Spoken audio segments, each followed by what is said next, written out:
Ready? Call the meeting to order of the May 28, 2024 regular session, North Liberty City Council. Give a roll call, please. Leibold, Here. Sittig, Here. Park, Here. Smith, Here. Wason. And here. Thank you. Moving to next item on the agenda, which is the approval agenda. Any questions before we start? We have a motion? So moved. Moved and second. Second. Any others? All in favor say aye. Aye. And opposed? Agenda is approved. Moving on to item 4, which is the consent agenda. Anyone want to talk about anything on that first? Otherwise, entertain a motion to accept. It's been moved. Second. And seconded. All in favor signify by saying aye. Aye. Anyone opposed? Motion passes. Moving to item 5, which is public comment for items of things not already having a public hearing attached to them. Is anyone wishing to speak on anything? And seeing none, we'll move on to the city engineer report. Thank you. A couple quick updates. Not as much has changed. I just want to clarify for everybody here and listening, the Penn Street Railroad work that will close Penn Street, that's scheduled to start on Monday, June 10th. So that'll be before we meet again next. So starting then, they're planning to have Penn Street closed. Like we've mentioned before, that'll have a detour on North Dubuque Street and Ranshaw. So that's Monday the 10th. Once that's closed, the contractor has 15 working days to get it back open to traffic. So we're anticipating that's 2 to 3 weeks, depending on the weather. Similarly, a schedule update, Fox Run Pond Trail subdivision has a trail project that's starting this year, and that work, talking to the contractor, they're going to start on Monday, June 17th for that one. That'll be in the Fox Run Pond Trail area, no impact to traffic. And then West Penn Street, of course, is under construction. The intersection is closed, James and West Penn Street. They have 40 calendar days to have that opened up. So again, that'll be towards the end of June. And the overall project for the entire thing will be at the end of the construction season. But things are going well there. We've had some rain that have been problematic, but with the intersection closed, they'll be getting that sub-base prepared with the roadway all in one shot, and they want to get it all done uniformly, which would be great. So that's it. Anyone? Any questions? All right, moving on to item 7, city administrator report. Okay, a couple things for you this evening. First, last Friday, we had a veteran employee of 28 years retire, Mike Keating with the water department, retired. And so just wanted to congratulate Mike and acknowledge his years of service for the city. He was a great employee and a big baseball fan, so he and his daughter plan to hit all the baseball complexes across the country here the next couple years. The indoor pool remains closed, unfortunately. We have diagnosed the problem. We're fixing the problem, but we had to get some parts for that. There's a cure time involved in that, so we're looking at the week of June 3rd to have that up and operational. And then lastly, just a reminder that starting in June, our city council meetings will start at 6 p.m. rather than 6:30. That, of course, will be on the agenda and in your packet, but wanted to point that out tonight as well. That's what I have this evening, unless there are any questions. So maybe put that in bold, in big letters. We can do that. For things. So anyone have any questions? All right. Moving on to the mayor report. We have some proclamations here, which I've been practicing today and stuff. So I will be glad to fill in for Mayor Hoffman. So the first one is Pride Month proclamation, and I appreciate the big letters.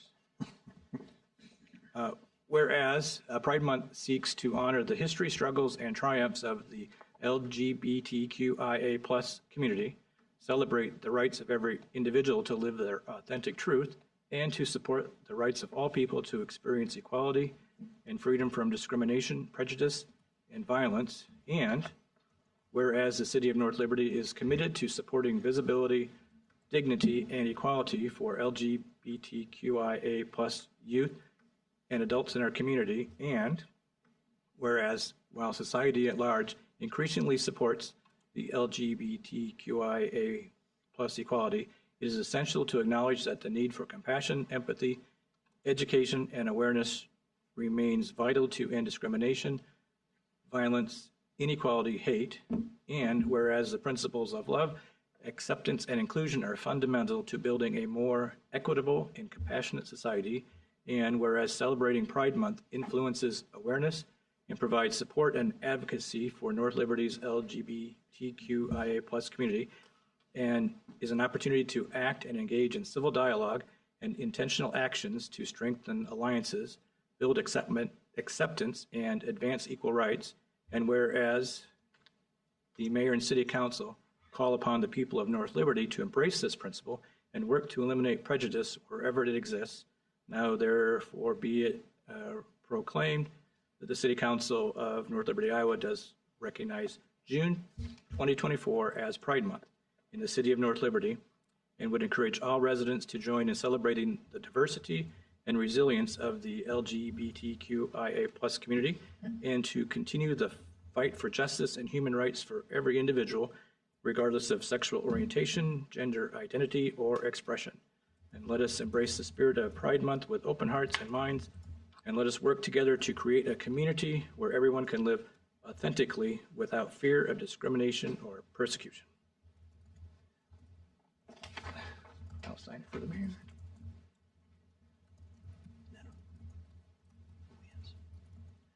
Do you want to? Okay, hang on a second. I'll get your picture there.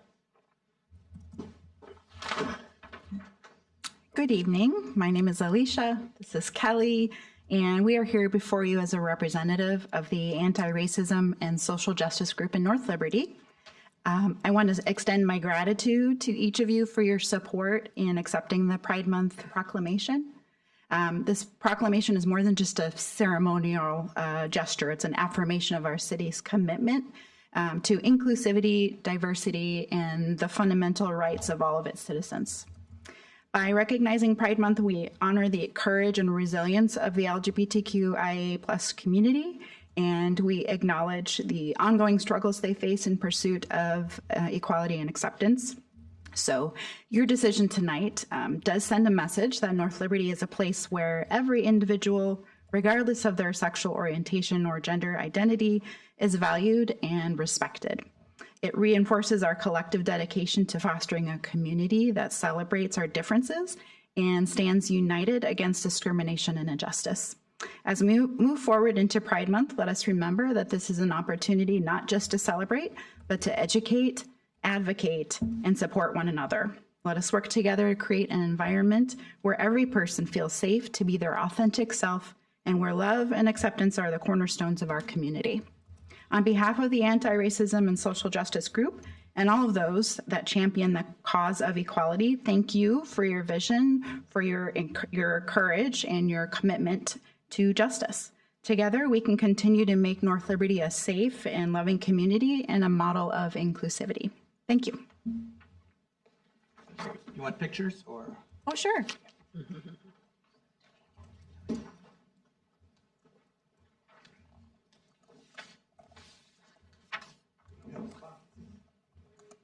I think we should do it like right. We haven't really figured out the right photo. With the new digs, huh? We don't have the red spot anymore. But I can see the fear in Grant's eyes as we get there.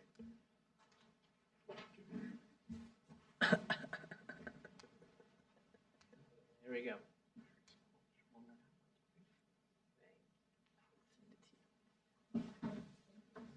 Sorry, Brenda.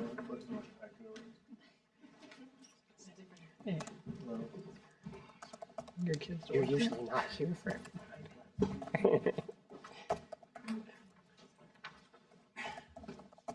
And we have another important proclamation.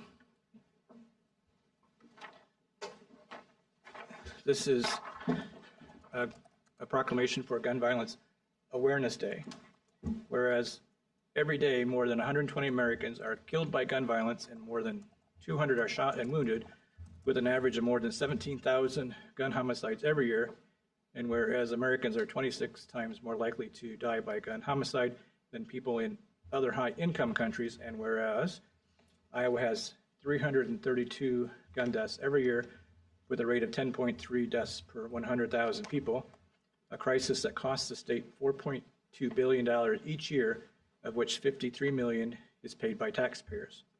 Iowa has the 42nd highest rate of gun deaths in the U.S., and whereas gun violence prevention is more important than ever as we see an increase in firearm homicides and non-fatal shootings across the country, increased calls to domestic violence hotlines, and an increase in city gun violence. Whereas gun-related deaths are disproportionately higher for African American Iowans, and the disparity for gun-related homicides is even greater, with 17.3 per 100,000 compared to 1.1 per 100,000 for Caucasians. And whereas the gun suicide rate in 2020 for African Americans was 7.8 per 100,000 compared to 3.2 per 100,000 for Caucasians.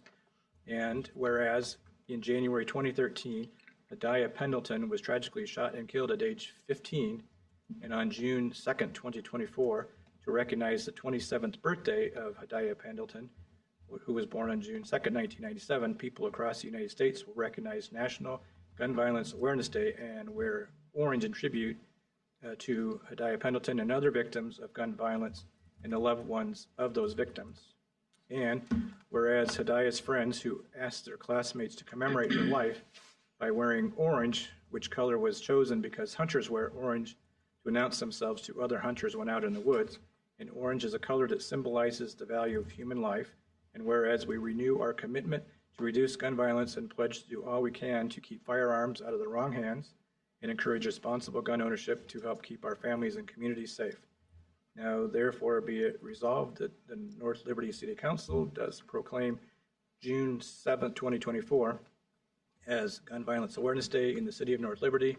And we encourage everyone to honor and remember all victims and survivors of gun violence, to support their local communities' efforts to prevent the tragic effects of gun violence, and declare that we as a country must do more to end this public health crisis.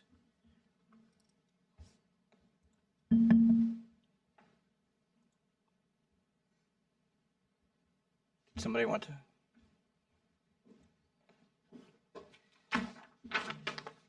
I didn't come prepared with anything, but I do want to tell you that I am grateful. Thank you for the proclamation and bringing awareness to gun violence. I'm Jess Lang. I work with Johnson County. I am running the Johnson County Community Violence Intervention Program, which focuses on gun violence. We're through the county attorney's office. And I just want to say thank you again. I did notice, this is not the fault of anyone, but there was a typo. It is 48,000 people who are affected by gun violence every year, not 17,000. So I just wanted to make that correction. But again, thank you very much for your time and your support. Do you want a picture? Yeah.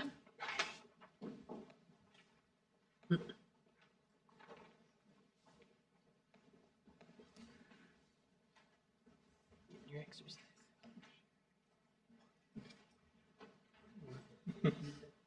In our next city hall, we'll build a space just for proclamation.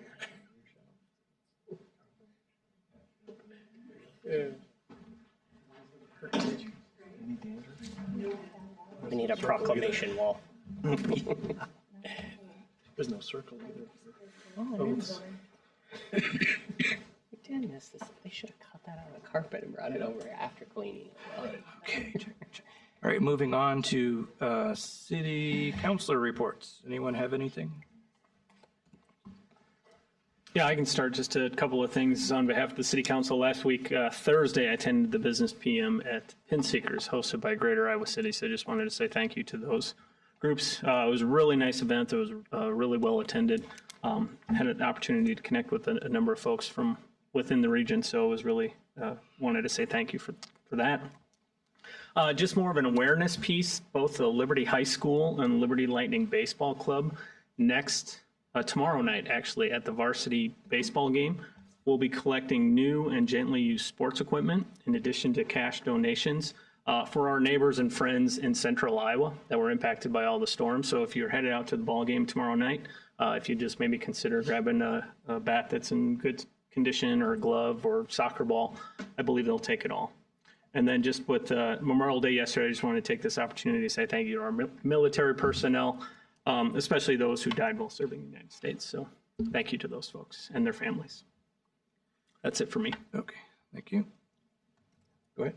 Brian, I attended as part of my board seat on Greater Iowa City. We had a grant review committee that I volunteered for and read through lots of grant applications and was able to award $45,000 worth of funding to nonprofits. So can't divulge any of that yet. It's not out, but certainly appreciate the opportunity for North Liberty to, one, have grant opportunities for multiple North Liberty-based nonprofits, but also representing the city in reviewing those grants. So congratulations to those who should find out soon. Thank you. Yep. So you get something? Go ahead. Oh, no, I just had a blast at the North Liberty Community Pantry golf outing. That was super fun. So if you haven't had the opportunity to do that, I suggest getting involved with that. And Remarkable Rigs at Centennial Park was really fun. Great community event. When we were there was a lot of people there. So that was just a great idea overall and seems to be really popular. And I got to see our new snowplow, which was beautiful. And I appreciated seeing that. I was excited to volunteer at the Penn Elementary Fun Night. That was also a blast. And I'm excited to volunteer with the North Liberty Community Pantry Capital campaign coming up. So I'm going to try to help raise some money for that. And then I just say congratulations to all the graduating seniors out there. So that's all I got. I have a couple things. So tomorrow is the Metropolitan Planning Organization, which will be held here. So one of the things that they've been talking about is hopefully we'll get the report about the rail to Bus rapid transit. Yeah. It's, see if that's, if anything is feasible or something we can do about that. And then I went to the emergency management meeting the other day. So we did our budget amendment that we'll be doing here pretty quick. I also worked with the mayor of University Heights and the mayor of Hills on the evaluation of the staff. Unfortunately, FEMA has denied a reimbursement to Iowa for the blizzard that all costs and stuff. So they're not quite sure why, because apparently they said we meet all the criteria. So they're going to appeal that, and I guess we'll see what happens. It looks like the county is going to approve to be the bonding authority for building a building to store all of the equipment for emergency management that's not dispersed amongst the communities. And it'll be probably on Forever Green Road in Tiffin area.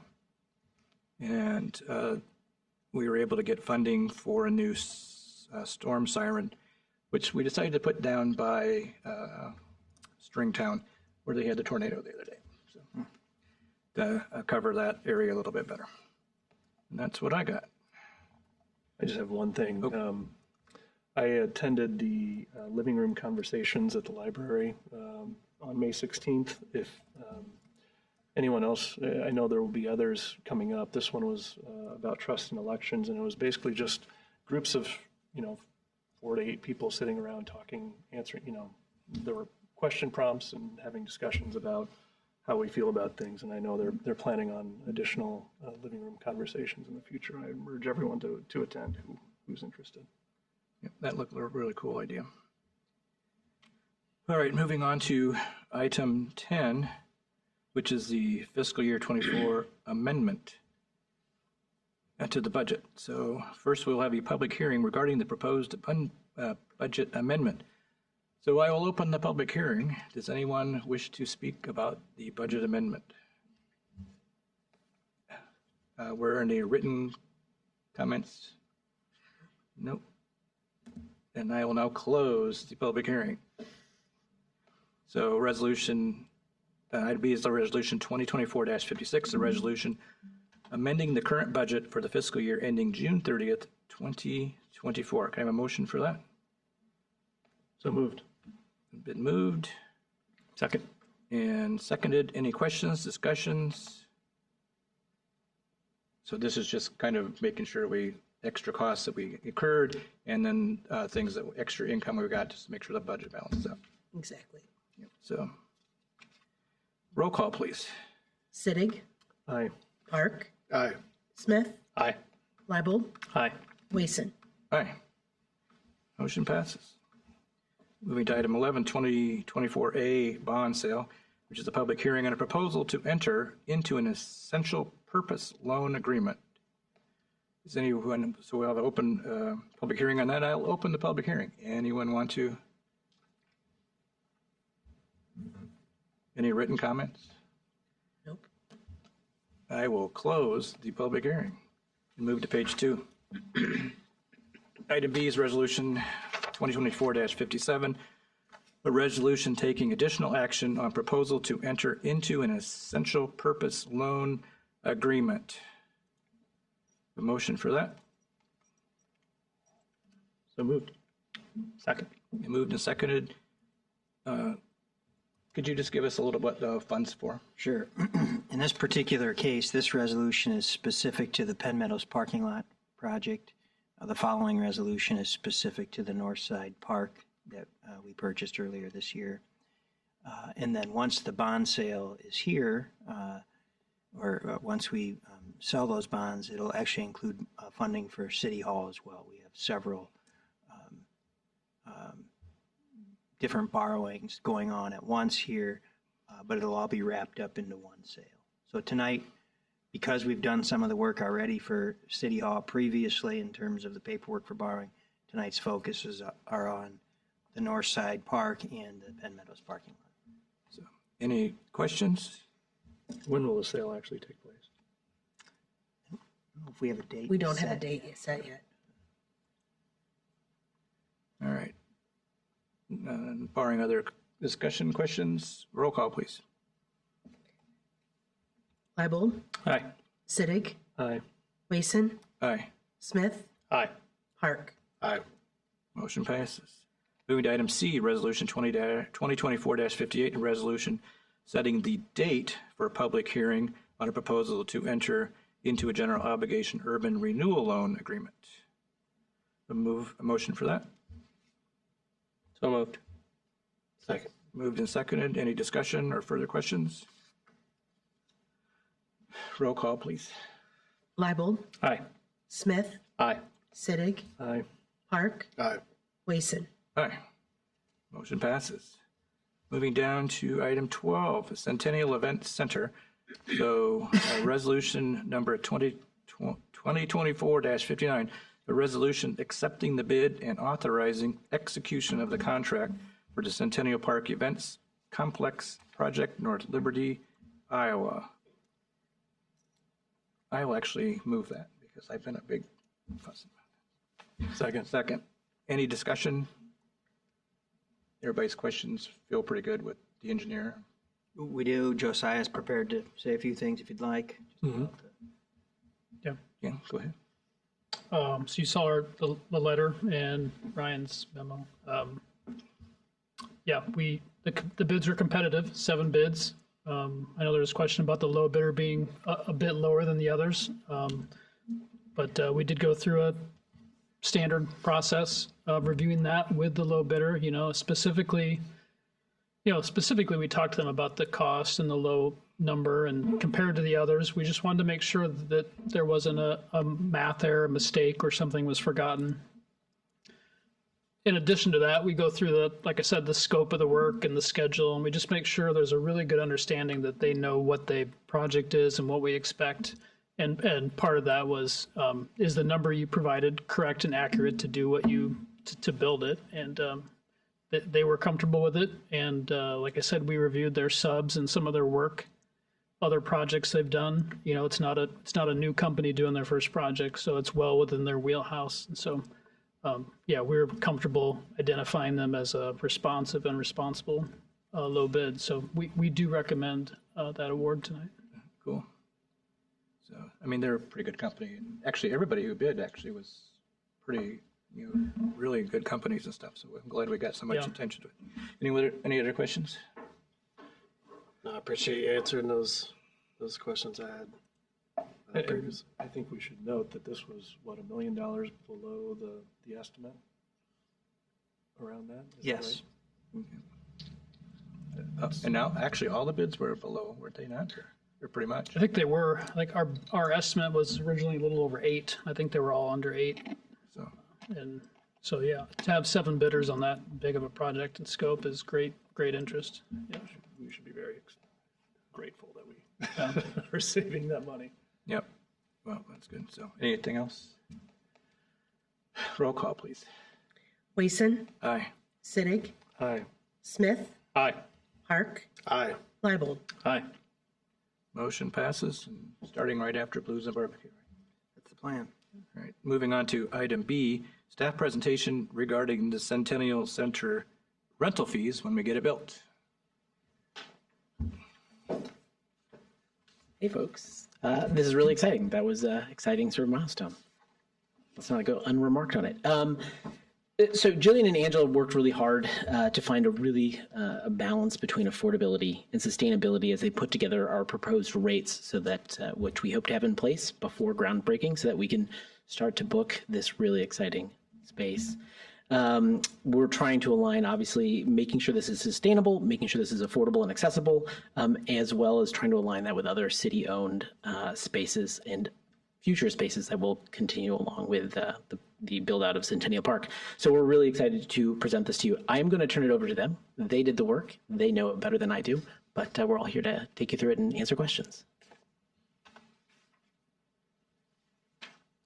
All right, good evening. I know all of you, but I'm Jillian Miller with the Community Relations Department. And as Nick said, at the cusp of breaking ground on Centennial Park, here we have our staff's recommended rental fee structure in your packet. This is for Centennial Center's interior event hall as well as the outside amphitheater. We do anticipate a lot of interest and inquiries from the public and the media when we start moving dirt. So establishing our rates now is going to allow us to lean in to that publicity, put us in the position to respond to those inquiries and to capture bookings to have a really strong first and second year of operation. We believe that our proposed rates really strike an important balance that a municipally managed venue should have, valuing access to affordable, high-quality event space over revenue, to cultivate an attractive blend of public programming and private events that's going to elevate North Liberty's quality of life approach to economic development. We're going to show you a little teaser of some things we've been drafting, but I'm going to let Angela dive into just some of the highlights. We weren't prepared to really walk you through all of the pieces in your packet, but we're happy to talk through any of those details that you'd like. So Angela Millard, I think this is her first maybe formal introduction to council. She joined the community relations team last fall, and she brought a wealth of information for venue management. She spent 8 years in the sales team at Riverside Casino, and she's going to be the city's smiling face and on-the-ground leader for the center when it's open. And she's invested a lot of time researching all these different facilities of the area to help us create these policies and rates that you have in front of you today. Welcome. Hi, thank you. So when you get to know me, you'll know that I like to kind of just get right to it. So to balance between public, sorry, I'm a little bit shorter, to balance between public and private events, we plan to reserve 2 weekends per month for the first fiscal year, holding one for city-produced events and one for no rentals. Reserving a weekend for city ensures our ability to offer public community programming in the event hall and necessary flexibility to book acts for the amphitheater. And maintaining that one weekend without events each month will respect the surrounding neighborhood and not overburden the facility or staff, especially in that first year as we learn all the new fun things about the building. These guideposts will adjust as the team and community adjust to the new venue. The rates we are recommending for rental are slightly higher than other city-owned buildings, on par with other event space weekday and hourly rentals, and significantly lower than other wedding venue prices. We're injecting a new, modern, and affordable event space into the corridor and offering additional discounts to North Liberty residents and businesses and all Johnson County nonprofit organizations. And unlike many private venues, we will have year-round pricing instead of peak season pricing and include Sundays in our lower weekday rates. As Jillian mentioned, we wanted to be able to start accepting these bookings in the summer for events taking place as early as November 2025. You heard that right. We could be having events in November 2025. And that's not our events, that'll be, our customers. So we're getting very excited about that. So as you can see on the screens, we've already begun drafting a webpage. This is not live, but with your approval on the rates, soon people will be able to plan their events in Centennial Park and reach out to me to learn more. So this kind of just goes through a little bit the event hall, the amphitheater, weddings and galas, the park, what else is going on there, and then future phases. And they will all kind of tie to different pages. There's another page, a sub page that it would tie to with more details. This is just all the information that somebody would want to know that's going to happen at Centennial Park. This will kind of live under the park location on the website is our plan. And this kind of just gives you an idea of how we will want everything to kind of start looking. So this is the subpage when you click into the event hall. So that way you can start to see what all it can do. You start to see pricing, how and when you can rent it, how many people it holds. We're looking at 300 people for a seated event, 400 for theater, that's just chairs only, and then 500 for a standing room only event. So it does hold quite a few people in there, and we're excited to accommodate them all. I know you've had time to review the proposed rental fee, and we welcome your questions. I got a couple questions I guess we can start off with. So for the weddings, alcohol inside. Yep. And we're working on policies for that. Yes, we've met with the North Liberty Police Department. We've met with our insurance. We've talked with them as well as our legal team. We've got a pretty solid alcohol policy in place. We just got to finalize some details and send that over to Grant to look at too. So. And then for non-wedding events, would there be alcohol? Yes. Yep. All indoor events, they can provide alcohol with a damage deposit and a few other requirements that we'll have. And then my only other question was, and I don't know, maybe I didn't quite see it in there, but people who are doing their own events inside, and it says they have to put the tables away. Is there a for or else? For weddings, we will handle that for them, but for other events, in order to cut down on the time and cost savings for staff as well, we're going to have them set up and tear down the tables. A lot of other city businesses, city entities do that as well, and we decided to follow suit in that. But with the weddings, we did want to step it up a notch and make sure that we are taking care of them, because a lot of them need to get in earlier for the previous day setup, and that way it'll help cut down on their need to be in the room. But for the non-wedding events, and when they say, oh, you got to put all tables and chairs away, is there a what else or what in the policy somewhere? We will probably have definitely something about that. Okay. If I'll work very closely with them. If we have a similar event the next day, we won't make them tear the same tables and chairs down. We'll leave them out. Okay. So it's kind of that balancing act of managing the schedule. You just don't want people time to go and see you. Yeah, we've also got it listed where their setup time, so their rental time needs to include time for their setup and tear down. So that way they can be out of the building in their time, especially if we've rented it to two separate groups, like if there's a 3-hour rental in the morning and then a 3-hour rental in the evening. That's something that just being aware of that I'll be very conscious of when booking.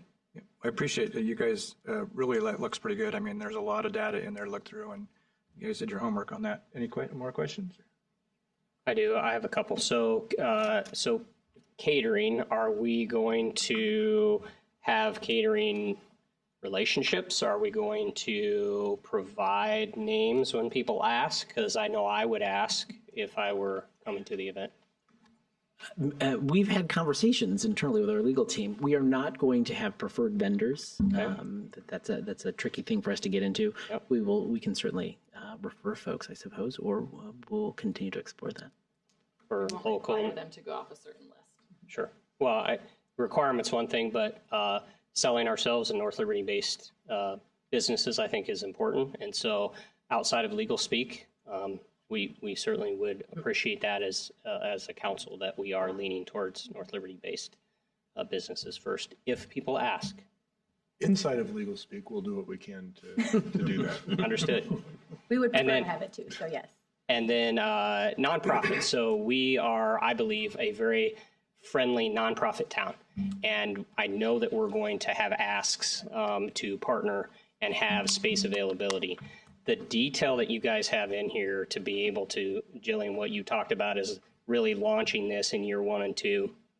The price points are very specific.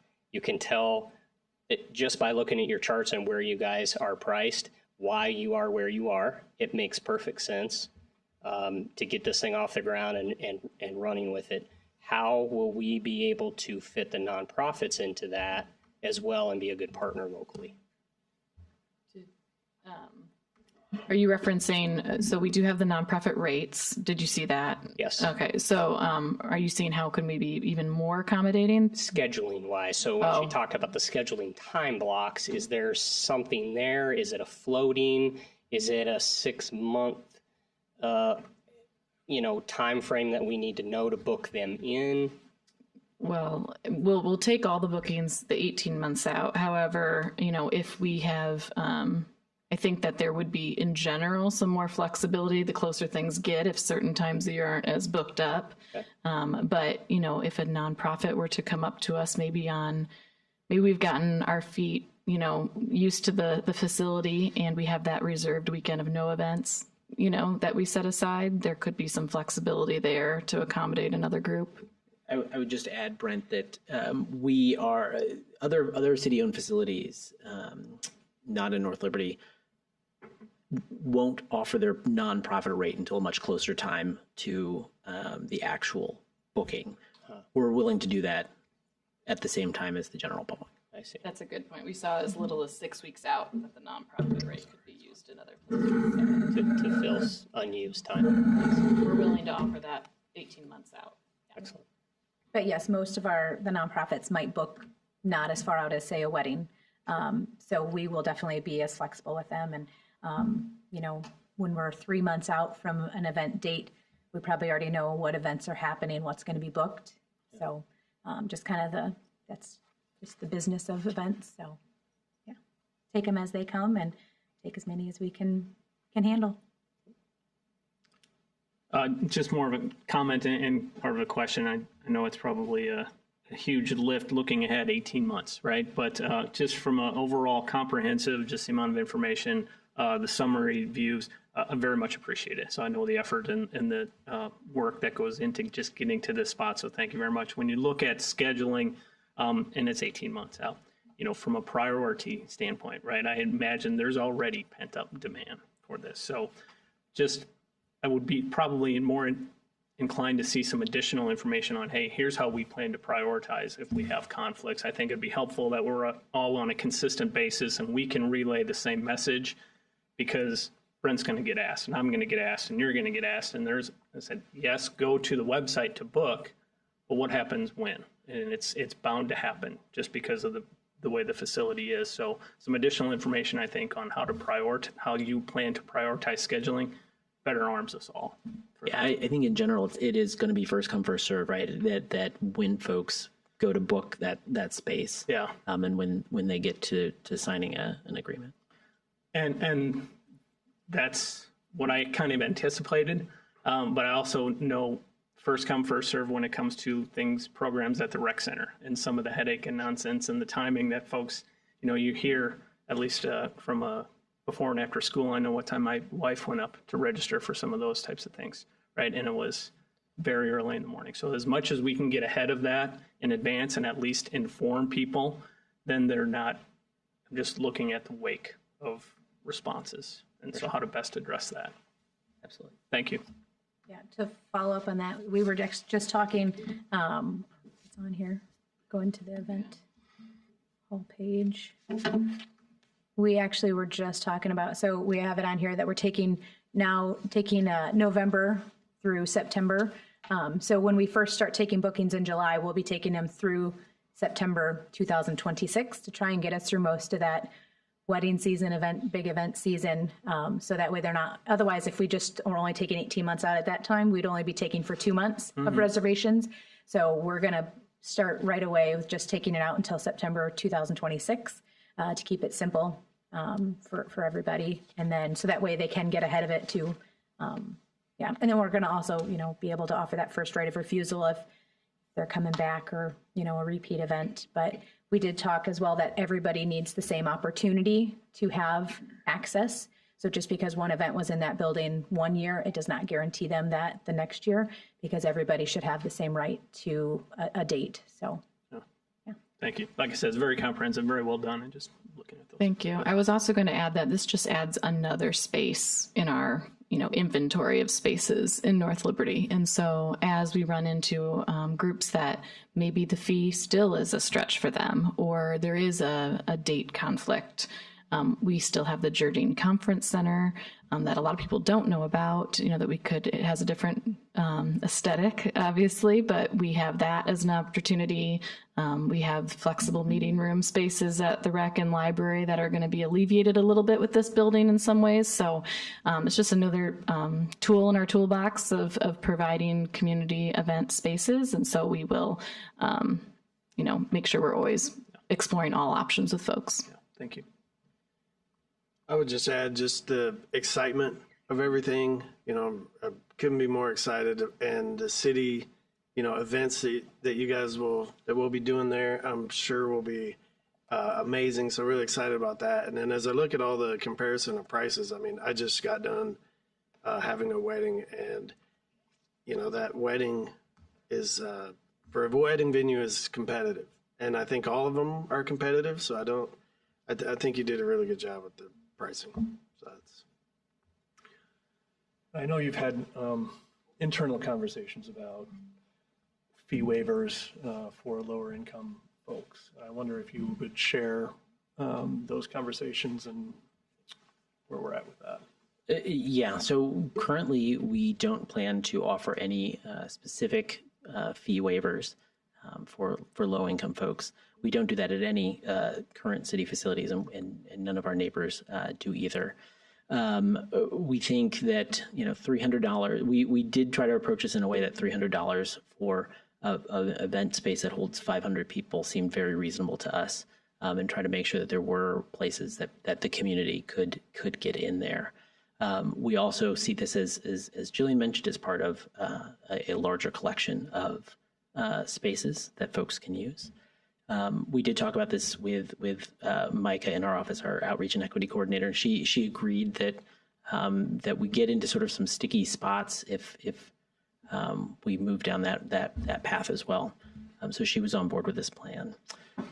We also, though, will acknowledge this is a brand new space that we haven't actually booked anything for or held an event at, and we know that we need to be nimble and adjust as we see the actual use happen. I think I would like to have a broader conversation about our inventory of spaces and what a policy could be. I mean, we're offering fees waived for use of the rec center. Seems like we could maybe extend that to use of other spaces as well. That's what I would like to see. But I understand that this is I appreciate all the work you've done, honestly. This is a huge undertaking, so thank you. And I'm okay with this right now, but I would like to have that broader conversation. Just because we brought up one last question, how often do we plan to review the fees? We just had the discussion on the rec center fees a couple weeks ago. So do we have a? We haven't talked about that yet. We're taking a big sigh of relief that we have this in front of you, and we'd like to get some bookings in before we figure that out. But I think that we can certainly start to look at it after that first initial wedding season and see how that went, or earlier if we have concerns.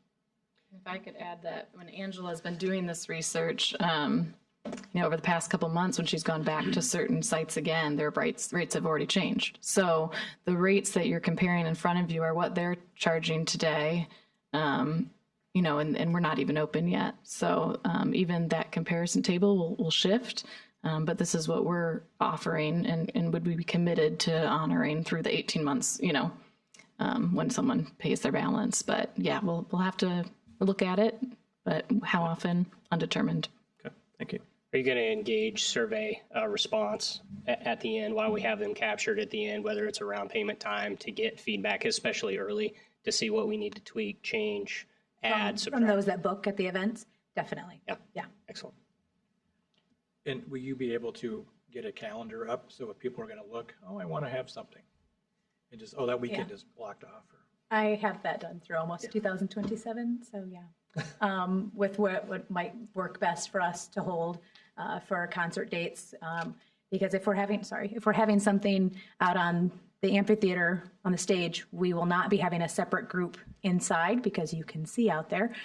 So that is one thing that in the summer months, it does limit us a little bit more on that. So that's why our pricing for the amphitheater and the stage and the inside are very similar. So that way we're not, comparative on that. But yeah, we will definitely have, that's one thing we are working on, is whether we'll have everything under rec desk to book or if it's going to be a separate booking system and all the fun of that. Yeah, and also just thinking about how to make that public facing. We want the neighborhood to be able to look at, is there something going on? And we'll have to think, as we balance these public and private events, especially in the inside event hall, when someone's driving by and they see the parking lot full, is that a craft fair they're able to just come into? Is that a private event that they're not able to just walk into? We'll have to think about some exterior signage of really, digital public facing calendar that shows maybe not the details of what's going on, but whether it's public or private. So working on all of that. There's a lot of questions for you. Thank you. Anyone else? No. Thank you all very much. All right. So moving to item C, which is Resolution 2024-60, resolution approving the Centennial Center rental fee structure. Have a motion for that? So move. Second. Moved and seconded. Any other questions? We're all questioned out. Roll call, please. Sittig, Aye. Park, Aye. Smith, Aye. Wason, Aye. Leibold. Aye. Motion passes. Thank you for your work on that. So, moving to item 13, Buck Moon Villas LLC rezoning. And item A is a public hearing regarding the proposed rezoning. We will open the public hearing. Anyone wish to speak on that? Any written comments? No written comments. All right, and so I will close the public hearing. Item B is Staff and Planning Commission recommendations. Go ahead, sir.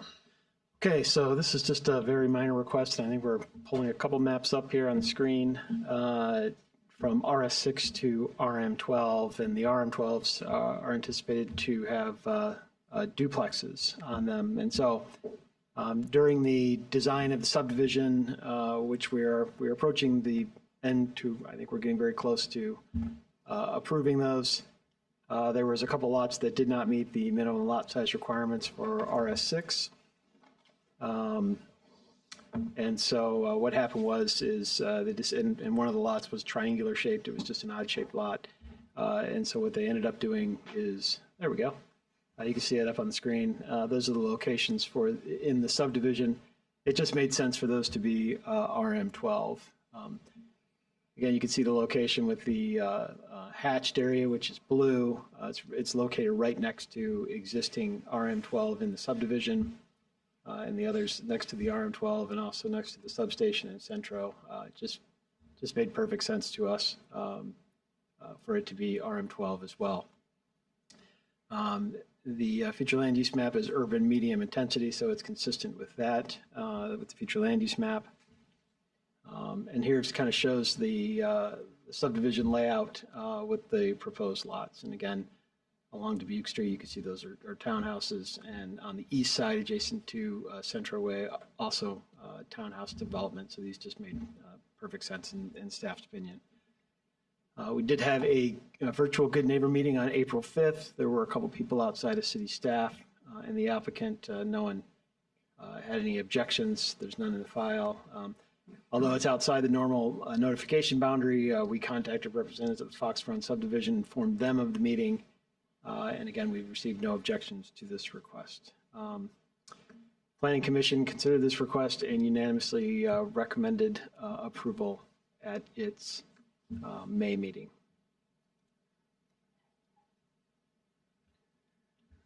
Thank you. Thank you. Any questions for Russ? Russ, there are two ways in and out, right? I'm not great at reading your plats. Correct. Okay. Legacy Court, and I guess if I zoom in here, Edward Drive. Right? Yep, that's okay. correct. Okay. I was just seeing one, so I got it now. Thank you. So that cul-de-sac is really not it's not very long in and of itself. Correct. And really, we're not huge proponents of cul-de-sacs, but obviously that would empty out into Ranch Way, and that just wouldn't be acceptable. All right. Is there application? I know Dan's in the audience. I don't know if he has anything to present. All right. Any questions? Okay.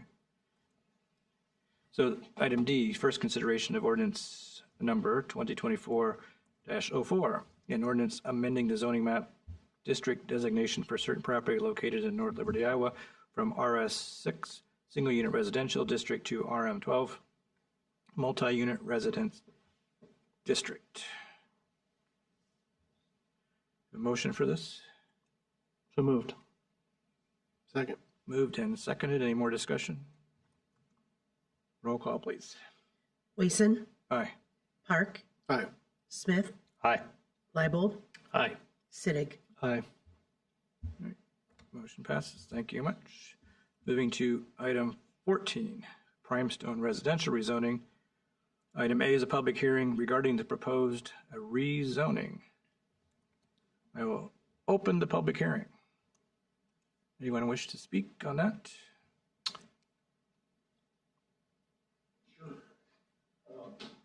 I'm Bruce Colley. I'm the current property owner and don't have a stake in what Primestone intends to do other than do something that will both further the community, right, provide valuable residential and hopefully some commercial space. And then, you know, we've had, I don't know how many offers over the last 10 years to buy that property. We've turned them all down, not mainly because of price, but mainly because there was a lack of quality, or it was just kind of the same old boilerplate multifamily development that somebody wanted to put in there. And we have 126 years on that parcel alone. We've been on the property across the street since 1856. The parcel that's up for sale was purchased in 1898. So it's a bit of a legacy. It's kind of a sad story to be here selling family farm, but development is inevitable. It's going to happen, and we want to see somebody come in here that's going to do something that takes into consideration the property across the street, takes into consideration the community as a whole. We kind of see this now with the evolution of Forever Green Road being what it is and becoming the artery that it is, that it's another front door for the city of North Liberty. And we don't want our name associated with something that's half done, that isn't going to look good, isn't going to perform or attract the types of workforce and people that we want to live in the community. So if you got any questions for us, We have a lot of big thoughts on parkland and how we can leave a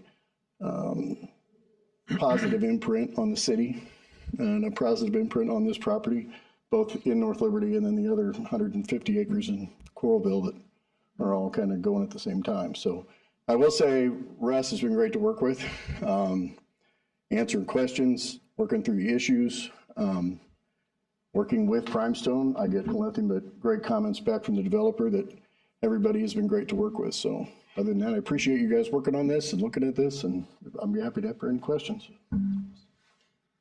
Thank you. Okay. Were there any written comments? We do have in the file one letter of objection. They're outside the protest area rate. And then I also had some correspondence with the property owner at 1780 West for Evergreen Road. It wasn't an objection, just had some questions about the rezoning, but I've included that in the packet as well. So, thank you. Anyone else? I'll close the public hearing. And then moving to B, Staff and Planning Commission recommendations. Okay, so this is an interesting piece of property from a planning perspective, and this southwest area of the city is really continuing to emerge. You know, it's interesting because I looked at the Penn Street corridor in the 70s when I-380 was put in, and nothing really happened along that corridor for a couple of decades. And so you think you put an interchange in and things change, and while that's important, the availability of utilities is also really important, obviously. And so with the southwest, the Jasper Street pump station that we put in, we're really seeing this area develop. And obviously the access to I-380 is one aspect for Evergreen being an arterial road, but availability of utilities is really bringing a lot of these properties to our office for questions. Current property is ID, that's interim development. That's what all property is when it's brought into the city upon annexation. Current future land use map designation is urban low intensity. I remember during the adoption of the comprehensive plan, looking specifically at this property and saying, I think it's a good idea to give this urban low intensity, just because we don't quite know the details of how this property would be developed. And so when we're at a comprehensive plan level, we're at like a 50,000 foot level. But, you know, in order to really see how this, right, we have a couple of issues or things to consider. Really one important is how Alexander Way comes in and where that intersects with West for Evergreen Road, and I'll talk about that in a second. But we really wanted an opportunity to take a closer look at this property to see how the land uses should organize. The majority of the property would be developed in accordance with the urban low intensity, which is in that range of 5 to 8 dwelling units per acre.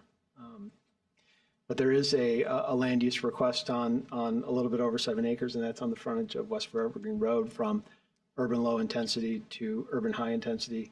Staff supports that request, and I'll talk about that a little bit. I'd also like to point out that the comprehensive plan, even in the document itself, states that this is not meant to be a static document. It's meant to evolve. It's meant to change as we have these discussions, right? It's certainly a tool for the Planning Commission staff and the City Council in its decision-making process, but it's certainly something we should look at and change if this council sees fit. Here's how the zonings lay out. We have RS6 to the north and to the east. There's RM8, which is that lighter purple, and the RM12 to the west, and then the C2 along the frontage. I appreciate McClure Engineering on this. They've worked with us. I think the initial request came in at C2 and R8 over the entire property. I pushed back on that and said, you know, I think you need some R6 in this, particularly along that east edge and the northern edge. There's RD10 to the north, but we have RM12 to the west, and then to the east is undeveloped, obviously, but I do see a transition occurring from higher density or medium density over to the west, transitioning to a lower density to the east, right? You have the larger home sites along West for Evergreen Road. To me, it makes more sense on that property to the east that's undeveloped to be more of single family in nature. And really you need a transition to get over to that. So you have compatibility of zoning to consider. They responded to that, had that. And we thought, from a land use perspective, RM12 to that west would make a little bit more sense because you have Forever Green Estates that's being developed as well. And the residential portion, when you look at the road right-of-ways and things like that, would achieve consistency with the urban low intensity, which is that less than 8 units to the acre. And again, it's just that frontage along West Forever Green Road that urban high intensity is being requested. We had a virtual good neighbor meeting on April 5th. I was a little surprised. We didn't have many people that attended. I know Bruce was there, Bryce was there as well from McClure, but we just didn't have many questions. I think a couple people that attended were just curious. And again, I've noted the formal objection that's in the packet. Here's a concept plan that we are currently working through. I'm not sure if that's going to make the June or July P&Z, but this is where you start really getting into the details. You see Harlan Street, Forever Green Road is Stubbs Harlan Street at the west boundary of the subject property. And so we thought that Harlan Street should be extended to the west. The other major one is the location of where Alexander Way comes into the property and where it intersects at West Forever Green Road. That was a primary concern. I know Josiah spent a lot of time trying to determine the exact location. We think West Forever Green Road should be have limited accesses to it.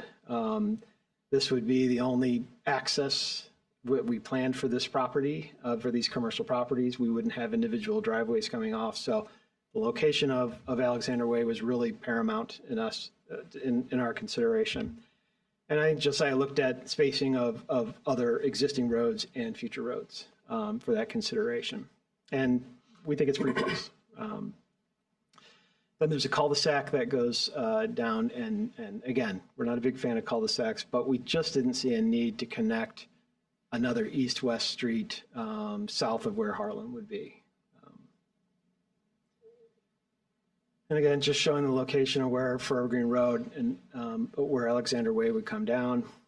I think there were questions about this platted right-of-way at the southeast portion of the property. It's a 40-foot right-of-way.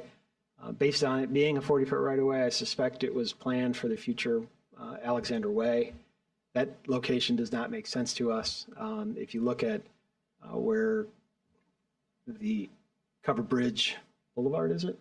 Yeah. Is located, it's not a good situation to have an entrance here and an offset road here, especially Alexander Way being a major intersection. So we don't think it's a good location.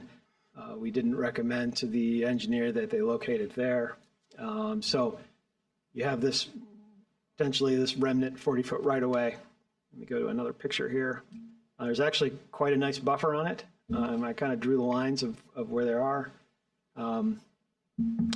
It can be left as is. The city council could vacate it, but I think we have to look at a little bit further into that. Talked about things like maybe making it a multi-use trail or something like that, or a greenway to the north, but we need to have future conversations on that. I took a stab at drawing a concept of how the street network, and really, again, we've got to take a step back and look at how we think this area would be developed. You see Harlan making its way all the way to the east, eventually connecting to Chipman. The other road in Forever Green Estates extending east to Sutner. You have Harrison Street up in Harvest Estates extending south. The two green streets, east-west, is Remley. That's to be a collector street. The north-south is Alexander Way. And let me remind you, Alexander Way goes all the way planned from Forever Green Road all the way up north of Penn. And a roundabout planned at those intersection of those two streets. And just a concept of how I think roadway network could be developed in that area. So this is just a staff-generated concept. We've got to work through a lot of issues. But again, wanted to take a step back and look at the broader development pattern. And I drew an arrow with Alexander Way extending south, because you really need to look at Coralville's, their west area master plan. This road potentially goes all the way down to the Coralville Strip. And so you have all this development to consider coming up to Forever Green Road. So this really, in staff's opinion, has the makings of a very major intersection. Could it be signalized in the future? Certainly. Could it be a roundabout?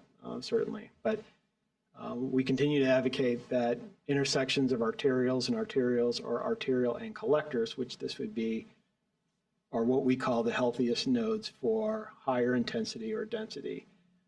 Obviously, I mentioned the interstate access, which we all know about, university being developed. Forever Green is emerging to be one of our major transportation corridors in the city, and this is certainly an emerging area. So these were a lot of the things that we took into account to consider the appropriateness of the land use that we see in front of you. So the Planning Commission did consider this in May. Again, there's two requests, a land use amendment from urban low intensity to high intensity. So there was two findings. One, that the comprehensive plan land use map would achieve consistency with locational standards for UHI, future land use. And then the other one was related to the zoning. The Planning Commission did consider both of these requests and unanimously recommended approval at its May meeting. Thank you. All right. Is an applicant presentation?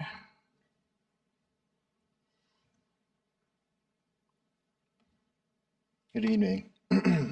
My name is Bryce Auken. I'm with McClure Engineering. We're representing Primestone Residential on this project. I don't have a formal presentation today. I just wanted to hit on a couple points that Ryan brought up earlier. One of those being the compatibility with densities and zoning in this area. When we first engaged Ryan and his team, that was one of the first points that Ryan had brought up, was the need to step down the density as we move from west to east across this site. And that's kind of where we ended up with this exhibit here and with this zoning. And I think Primestone Residential is uniquely positioned to be able to use their different building types to fit this zoning well. I know Bruce had said earlier the quality of Primestone Residential, and I think it shows in their different housing types that they can provide for these areas. And they're really interested in providing plenty of green space, plenty of open space, a walkable neighborhood. And the other point I was going to hit on is the commercial that's located at the south along Forever Green Road. As Ryan had mentioned earlier, with the intersection of a arterial and collector, this is really, in our opinion, a very safe and efficient place to put commercial with the movement of vehicles, pedestrians in that area. And so I just wanted to hit on a couple of those points. If there's any questions, I can answer any at this time. For that commercial space, what do you envision going there? There's been no indication from Primestone Residential on what their future plans are, at least to us this time. Where's Primestone out of, Brian? Where do they do most of their business? And they're outside of Chicago. Okay. So housing types, construction types, when we talk about same old, we're going to get an influx, at least I would assume, of something different. I think we could assume, but we've got to be careful because we're limited on what we could require for design standards. Sure, understood. But that is certainly how it's been represented. That's what I'm expecting. It's something better and different. And as for the commercial, I can tell you I'll be leaning pretty heavily on what we would like to see, what it's going to be compatible with what happens on the other side of the road. Open for any input on what you would not want to see there. But they're not very deep lots, so don't look for a Walmart, don't look for a Cumming Door, don't look for a municipality I would think, in my experience in 30 years of doing this and working on the Planning and Zoning Commission in my hometown Springfield, Missouri, that these are going to be more destination service type stuff. Not high traffic. It's not a good place for a turn in, turn out coffee shop. Something that we don't need that kind of traffic in. I would think so we're going to be pretty picky to find something that fits with the neighborhood, doesn't create. And again, I'm not developing it, but I've developed enough of a relationship with Primestone that they understand that we are going to be as a family influential on and making sure that we don't A, upset the apple cart with the neighborhood, and B, upset with the intended side of the road. So, Yeah, just to, thank you for yeah, and just to add one thing, I mentioned this, or Ryan did, in a response today, you know, it's commercial zoning, but it does allow a mixture of uses, allows for townhouses, allows for multifamily. And so I know it's a commercial designation, so you think commercial, but that is a change as of 2023 to allow that in a C2 district. So I think sometimes it allows for, or does allow for a little bit more flexibility. Office, commercial, and multifamily. We currently have 4 other potential buyers that want to put an offer on that property, and they want to do commercials straight out. And we just said, no backup. I don't think it's not a 40-acre commercial site. It's just not frontage, yes, but it's definite in terms of you're the phrase highest and best use, and that can work for the developer, that can work for the seller, or it can work for the community as a whole. And I believe the community as a whole, the highest best use for that 1,300 feet of land is that it becomes a transitional space away from single family towards a higher density highway commercial that's going to happen up at the corner. Okay, thank you. So, but you're selling it, so you're technically not the applicant. That's true. Right, okay, just want to make sure that, For the record, well, I want to make sure we know where everybody, have you sold it, or is it going? sold it. It's under contract. Okay, so, Pending a preliminary plan. okay. Anyone have? I do. One more question. So I missed planning and zoning. Usually I watch, but I wasn't able to. What was the discussion on connectivity, bicycle route, and that along Alexander? I appreciate you bringing that up. So we do have planned for an 8-foot wide trail along Alexander Way. Through the entirety? Through the entire, okay. Yeah, and sections where the portions of where Alexander Way have been built already have an existing 8-foot wide trail. So that trail will continue along the west side. It's our vision that and plan for it to be extending all the way up. You know, one of the things we do get very concerned about here is how to safely cross Forever Green Road. Yeah. We feel much more comfortable now that we'll have signalized intersections. We have one at Jones, but more permanent, and then one at Kansas. Hopefully we can fill in that trail. But it's something Josiah and I have spent a lot of time how to safely get people across. We think there's an opportunity here with the trail. We envision that trail extending south into Coralville. There's opportunities there, but this being another location for a safe crossing for Evergreen. That just looks like a really big artery for pedestrian traffic. Yeah, with all of those. And I appreciate Bruce. Bruce has been great. He's come in several times just talking about the overall vision he has for his property. There's some environmentally sensitive lands down in Coralville that partially extend into North Liberty. There's an eagle's nest down there.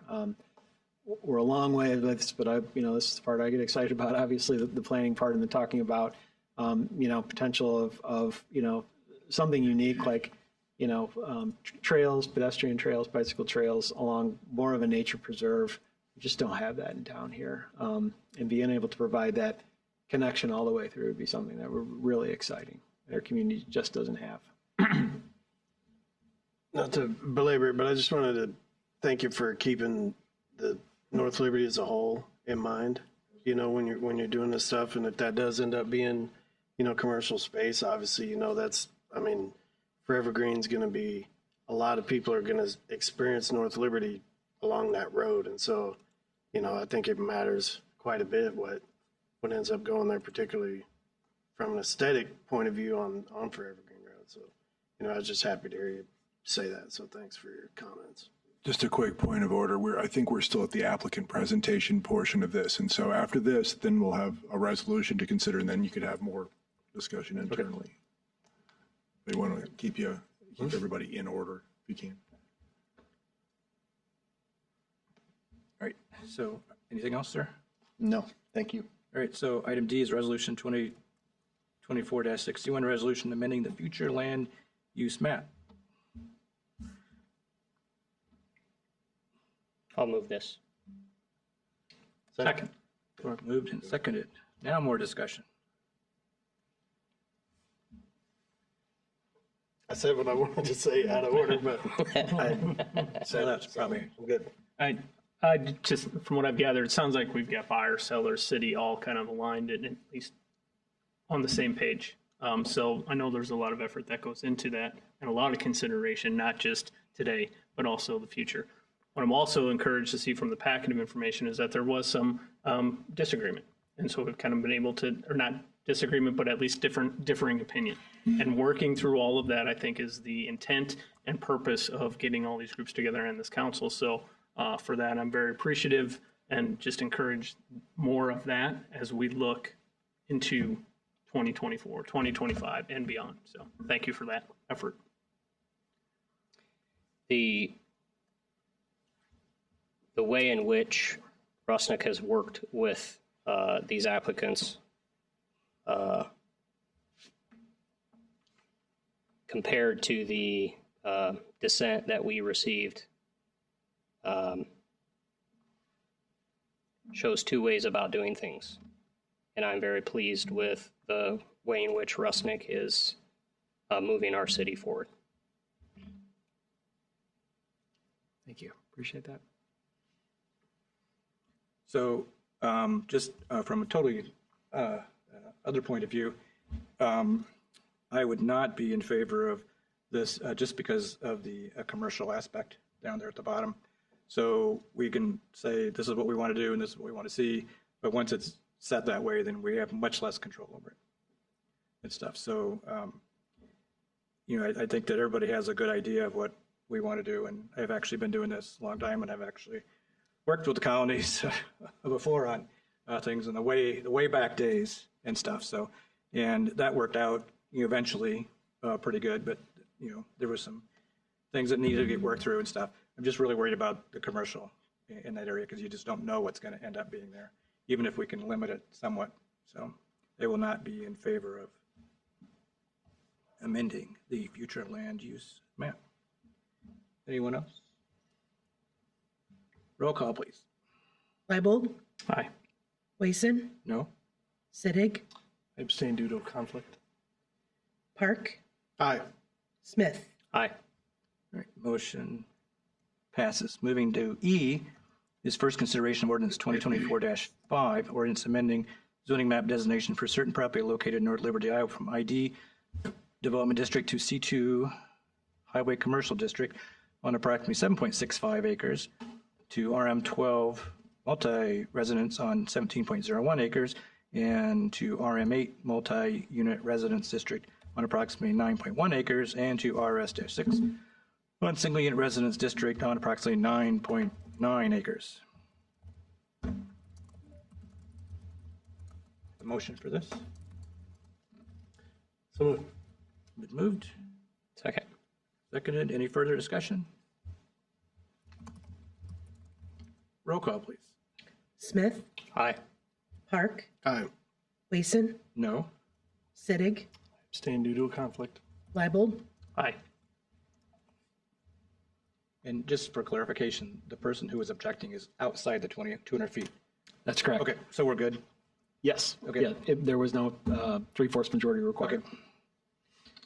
All right, moving to item 15, Northridge Part 4, rezoning, third consideration and adoption of ordinance number 2024-03, an ordinance amending the zoning map district designation for certain property located in North Liberty, Iowa from ID to RS single unit, or RS4 single unit residence district. Have a motion for that? So moved. Moved, second. Second. And seconded, and this is just a third reading. Any other questions or? Just to add, this has been formally annexed into the city, so there's no problems with the third reading and final reading. With this, Ryan, with this sectioning, with the way that the creek and the trees work, has there been any talk or issue with runoff, or is it all going to drain the way that it needs to in there?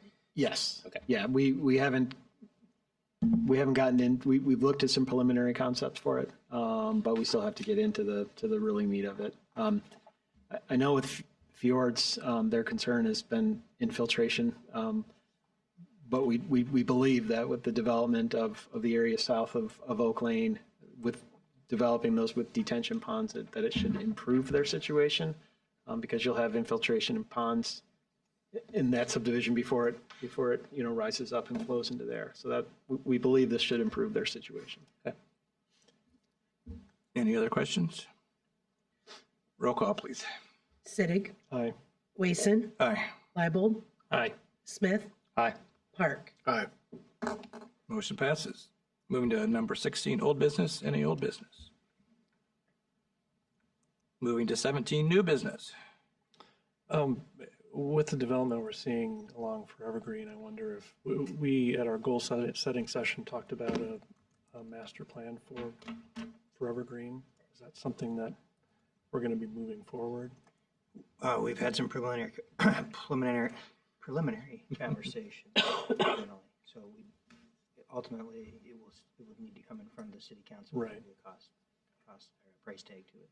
But yeah, we've had some internal discussions, and we'll be in touch soon about that. And really, I think some of the things we were talking about with the limited access, the location of where Alexander Way is, I think the precursor to that. I mean, those are some of the elements that we've talking about with that master plan. I just want to make sure everybody remembers that the Friday concerts at Ranshaw will be starting up pretty quick. I think it starts the first Friday. It's starting in June, I think, on Fridays. So they had quite a big lineup all summer long. Anyone else have anything? Entertain a motion to adjourn.